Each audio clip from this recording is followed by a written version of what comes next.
Di na kita pipilitin pa. Alam mo, nitong mga nagdaang araw may napagtanto ako.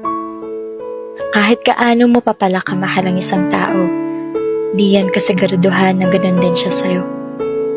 Masakit man isipin pero yan ang totoo. Mahal kita. Alam ko na alam mo na mahal kita. Sa araw-araw ko ba namang pagsambit niyan sa'yo, tila imposible naman na hindi tumatak yan sa utak mo.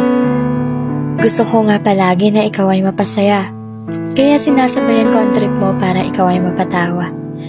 Kahit malayo tayo, gusto kong maramdaman mo ang aking presensya. At kahit pa ulit-ulit, sinasabi ko pa rin sa'yo na mahal nga kita.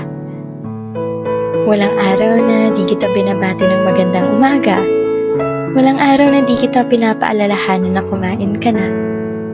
Kahit man lang sa mga simpleng bagay na yan, maramdaman mong mahalaga ka. Ginagawa ko ang lahat ng to kasi mahal nga kita.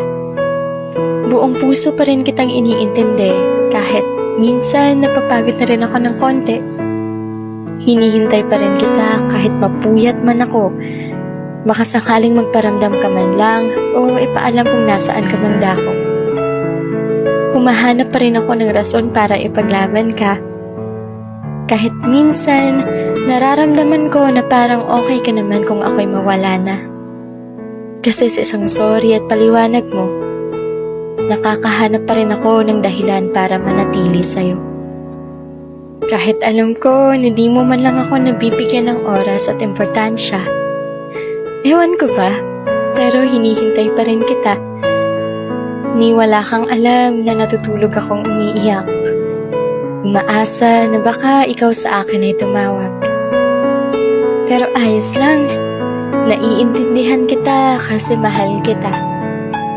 Kahit magmukha man akong desperada at tanga. Pero ngayon, hindi na kita pipilitin pa. Maghihintay na lang ako sa araw na makikita mo rin yung tunay kong halaga. Hihintayin ko yung araw na ang bukang bibig mo at yung pinapakita ay magtugma. Di na kita pipilitin pa na bigyan mo ako ng oras. Hihintayin ko na lang na maisip mong mahalin ako ng wagas. Di na kita pipilitin na bigyan mo ako ng halaga. Hindi na kita pipilitin pang ipaalam kung saan ka pupunta.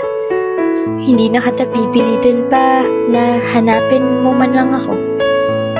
Hindi ko na muna ipagsisiksikan ang sarili ko sa'yo. Pero huwag kang mag-alala.